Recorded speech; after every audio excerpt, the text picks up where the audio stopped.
हर हर महादेव दोस्तों, स्वागत है आपका एक और नई वीडियो में। दोस्तों, अगर आप भी बाबा केदारनाथ के दर्शन करने का सपना देख रहे हैं, लेकिन आपको नहीं पता कि रजिस्ट्रेशन कैसे करना है, वहां कैसे पहुंचना है, कहां रुकना है, कितना खर्च आएगा, क्या क्या सामान साथ ले जाना चाहिए और कितने दिन का प्लान बनाना चाहिए, तो यह वीडियो आपके लिए है। क्योंकि आज की इस वीडियो में हम आपको अपनी पूरी केदारनाथ यात्रा पर लेकर चलेंगे। हम आपको शुरुआत से लेकर अंत तक हर छोटी बड़ी जानकारी देंगे ताकि आपकी यात्रा आसान और यादगार बन सके। साथ ही इस वीडियो में आप बाबा केदारनाथ के दिव्य दर्शन, ऋषिकेश की खूबसूरत वादियां, नीलकंठ महादेव मंदिर, हरिद्वार की भव्य गंगा आरती और मां मनसा देवी के दर्शन भी करने वाले हैं। इस यात्रा में आपको रोमांच मिलेगा, संघर्ष मिलेगा, हंसी मजाक मिलेगा, कुछ भावुक पल मिलेंगे और सबसे बड़ी बात, बाबा केदारनाथ की असीम कृपा देखने को मिलेगी। तो दोस्तों, वीडियो को अंत तक जरूर देखिएगा, क्योंकि आगे आपको बहुत सारी ऐसी जानकारी मिलने वाली है जो आपकी यात्रा में काफी काम आएगी। अब ज्यादा समय बर्बाद नहीं करते, चलिए शुरू करते हैं हमारी 21 दोस्तों की बाबा केदारनाथ यात्रा। बोलो बाबा केदारनाथ की जय। हर हर महादेव। नमस्कार दोस्तों, आज मैं आपको सुनाने जा रहा हूं हमारी जिंदगी की सबसे यादगार, सबसे मुश्किल और सबसे खूबसूरत यात्रा की कहानी। एक ऐसी यात्रा जिसमें हंसी भी थी, थकान भी थी, जाम भी था, दर्द भी था और सबसे बढ़कर बाबा केदारनाथ की असीम कृपा थी। यह कहानी है हम 21 दोस्तों की, जो लखनऊ से निकले थे बाबा केदारनाथ और बद्रीनाथ के दर्शन करने। लेकिन हमें नहीं पता था कि यह यात्रा हमें जिंदगी के इतने बड़े सबक देकर जाएगी। लखनऊ से शुरुआत शाम के ठीक 4:15 पर हमारी ट्रेन थी, देहरादून जनता एक्सप्रेस। स्टेशन पर पहुंचते ही ऐसा लग रहा था जैसे किसी बारात की तैयारी चल रही हो। किसी के हाथ में बैग था, किसी के हाथ में समोसे, कोई सेल्फी ले रहा था तो कोई सीट पकड़ने की जुगाड़ में लगा था। 21 लोगों की टोली पूरे स्टेशन पर अलग ही माहौल बना रही थी। ट्रेन आई और हम सब अपनी सीटों पर जम गए।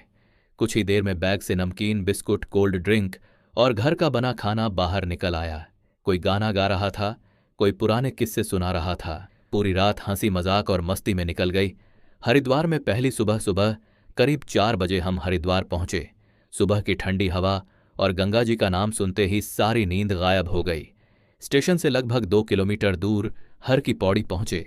सूरज की पहली किरणें निकल रही थीं और गंगा जी का जल सोने की तरह चमक रहा था। हम सबने गंगा स्नान किया। जैसे ही ठंडे पानी में डुबकी लगाई, गंगा जल लिया और फिर बस स्टैंड की ओर निकल पड़े। सोनप्रयाग का संघर्ष 650 रुपये का टिकट लेकर हम सोनप्रयाग के लिए रवाना हुए। दूरी लगभग 229 किलोमीटर थी। हम सोच रहे थे कि शाम तक पहुंच जाएंगे, लेकिन बाबा की राह इतनी आसान कहाँ थी। केदारनाथ यात्रा का सीजन था, लाखों श्रद्धालु पहुंच चुके थे। सोनप्रयाग से लगभग 10 किलोमीटर पहले ही ऐसा जाम लगा कि बस रेंगने लगी। घंटे बीतते गए, सड़क वहीं रही, बस वही रही और हम भी वहीं रहे।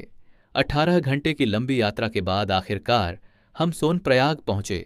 उस समय शरीर जवाब दे चुका था, आंखें बंद हो रही थीं, पैर सुन्न पड़ चुके थे, लेकिन दिल खुश था कि अब बाबा ज्यादा दूर नहीं थे और सुबह निकल पड़े गौरीकुंड के लिए। दूरी सिर्फ 5 किलोमीटर थी, लेकिन भीड़ इतनी ज्यादा थी कि पैदल ही चलना पड़ा। शुरुआत में लगा कि यह परेशानी है, लेकिन बाद में समझ आया कि यही इस यात्रा का सबसे सुंदर हिस्सा था। रास्ते में पहाड़ थे, बहती हुई नदियां थीं, स्थानीय लोगों की छोटी छोटी दुकानें थीं, गर्मा गर्म मैगी की खुशबू थी और चारों तरफ हर हर महादेव की गूंज थी। ऐसा लग रहा था कि पूरा उत्तराखंड शिवमय हो चुका है। केदारनाथ ट्रैक की असली परीक्षा सुबह 11 बजे हम गौरीकुंड पहुंचे। हल्का नाश्ता किया और जोर से बोले, बोलो बाबा केदारनाथ की जय। बस यहीं से शुरू हुई असली परीक्षा। पहला किलोमीटर पूरा हुआ और शरीर ने संकेत देना शुरू कर दिया, भाई वापस चलो। लेकिन मन ने कहा, अब तो बाबा बुला चुके हैं। कहीं खड़ी चढ़ाई, कहीं फिसलन, कहीं कीचड़, कहीं पत्थर, कहीं घोड़ों की भीड़, कहीं हेलीकॉप्टर की आवाज और कहीं पहाड़ों से गिरते झरनों का संगीत। कई बार लगा कि अब नहीं चला जाएगा, लेकिन हर बार कोई न कोई अजनबी बोल देता, बस थोड़ा और, बाबा बुला रहे हैं।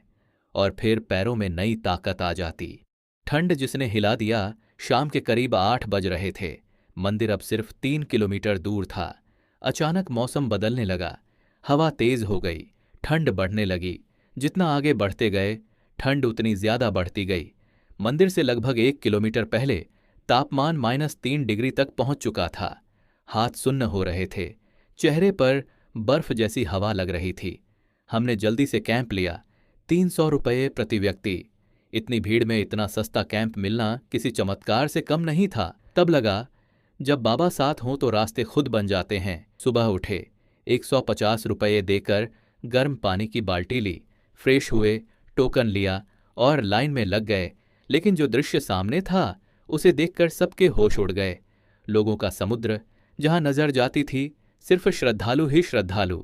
10 से 11 घंटे लाइन में लगे रहे। कोई बैठा था, कोई सो रहा था, कोई भजन गा रहा था, कोई चाय पी रहा था, लेकिन किसी के चेहरे पर शिकायत नहीं थी, क्योंकि सब जानते थे यह इंतजार भगवान के लिए है। वह पल और फिर वह क्षण आया जिसके लिए हम इतनी दूर से आए थे। जैसे ही बाबा केदारनाथ के सामने पहुंचे, आंखें अपने आप नम हो गईं। न कोई इच्छा मांगी, न कोई शिकायत की, बस हाथ जोड़कर खड़े रहे। कुछ पल ऐसे होते हैं जिन्हें शब्दों में नहीं बताया जा सकता। यह भी उन्हीं पलों में से एक था। दिल कह रहा था, बाबा बस ऐसे ही अपने चरणों में बनाए रखना। भैरवनाथ बाबा के भी दर्शन किए, फोटो खींची, रील्स बनाई, यादें समेटी और फिर नीचे उतरना शुरू किया। करीब 6 घंटे में गौरीकुंड पहुंचे, लेकिन रात के 12 बज चुके थे।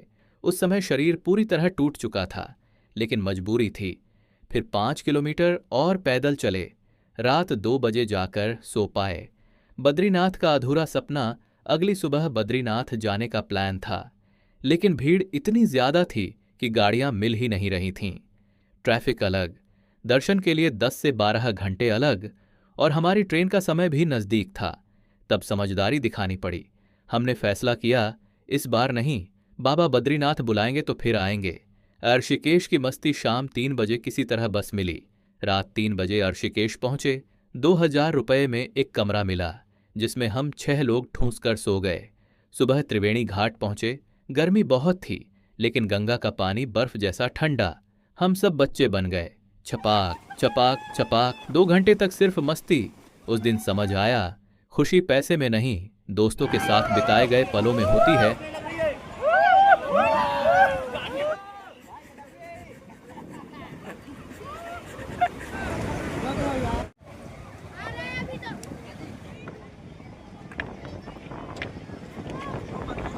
फिर जानकी झूला पहुंचे।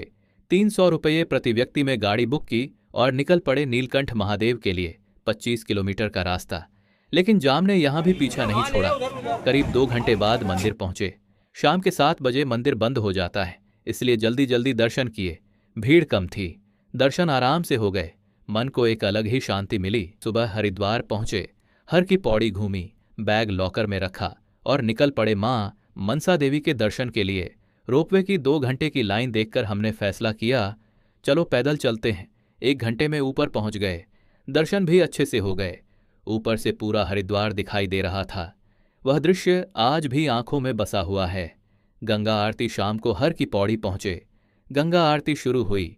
घंटियों की आवाज, दियों की रोशनी, गंगा जी की लहरें और लाखों श्रद्धालुओं की आस्था। ऐसा लग रहा था मानो धरती पर स्वर्ग उतर आया हो। भीड़ इतनी थी कि पैर रखने की जगह नहीं थी, लेकिन उस पल कोई परेशानी महसूस नहीं हो रही थी। एंडिंग रात 12 बजे हमारी ट्रेन थी। हम वापस लखनऊ लौट आए, लेकिन सच कहूं, वापस सिर्फ हमारा शरीर आया था।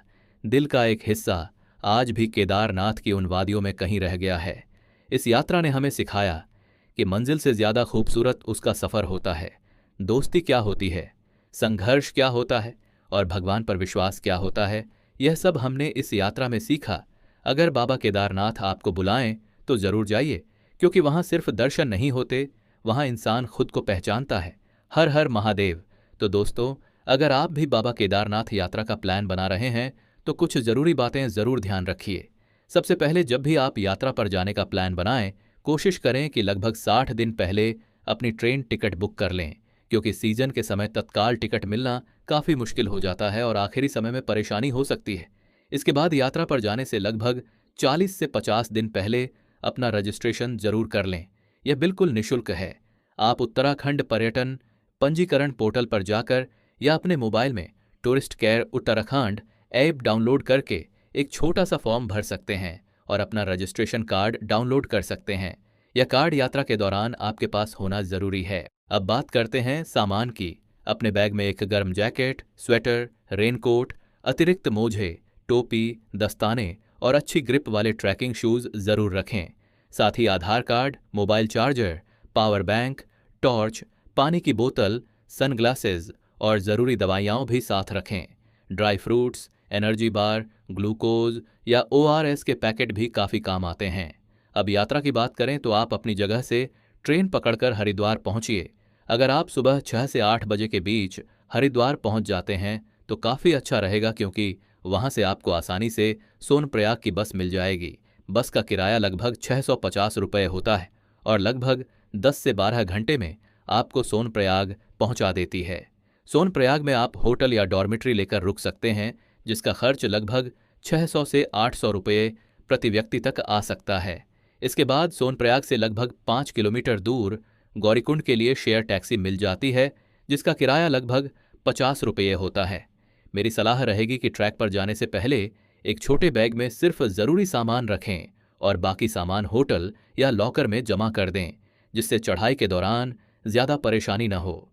सुबह लगभग 10 बजे ट्रैक शुरू करें। धीरे धीरे चढ़ाई करें, जल्दबाजी बिल्कुल न करें। बीच बीच में आराम करते रहें, पानी पीते रहें और हल्का फुल्का नाश्ता करते रहें। अगर आप घोड़े से जाना चाहते हैं तो सीजन के अनुसार लगभग 4000 रुपये या उससे अधिक खर्च आ सकता है। रात तक आप केदारनाथ पहुंच जाएंगे। मंदिर से लगभग 1 किलोमीटर पहले आपको कैंप या टेंट मिल जाएंगे, जिनका किराया सीजन के अनुसार लगभग 500 से 700 रुपये प्रति व्यक्ति तक हो सकता है। ध्यान रहे कि ये रेट समय और भीड़ के अनुसार ऊपर नीचे हो सकते हैं। अगली सुबह टोकन लेकर लाइन में लगिए, बाबा केदारनाथ के दर्शन कीजिए और समय निकालकर बाबा भैरवनाथ मंदिर के भी दर्शन जरूर कीजिए। दर्शन के बाद नीचे उतरने में लगभग 6 घंटे का समय लग सकता है। इसके बाद अगर समय हो तो आप बद्रीनाथ जा सकते हैं, लेकिन अगर वहाँ ज़्यादा भीड़ हो, जैसा कि हमारे समय में थी, तो आप ऋषिकेश घूम सकते हैं। सोनप्रयाग से ऋषिकेश के लिए लगभग 600 रुपये में बस मिल जाती है। ऋषिकेश में आपको 700 रुपये से शुरू होने वाले होटल भी मिल जाएंगे। ऋषिकेश में त्रिवेणी घाट, जानकी झूला और आसपास की खूबसूरत जगहें घूमने के बाद आप नीलकंठ महादेव मंदिर जा सकते हैं, जो लगभग 35 किलोमीटर दूर है। वहां आने जाने के लिए शेयर टैक्सी लगभग 300 रुपये प्रति व्यक्ति लेती है। इसके बाद हरिद्वार आइए, हर की पौड़ी घूमिए, मां मनसा देवी के दर्शन कीजिए। आप चाहें तो रोपवे से भी जा सकते हैं और फिर ढेर सारी यादें, ढेर सारी तस्वीरें और बाबा का आशीर्वाद लेकर अपने घर वापस लौट सकते हैं। उम्मीद करता हूं कि यह वीडियो और यह जानकारी आपकी यात्रा को आसान बनाने में मदद करेगी। अगर वीडियो पसंद आई हो तो वीडियो को लाइक ज़रूर करें, चैनल को सब्सक्राइब करें और कमेंट में हर हर महादेव ज़रूर लिखें। मिलते हैं अगली यात्रा में। हर हर महादेव। जय बाबा केदारनाथ।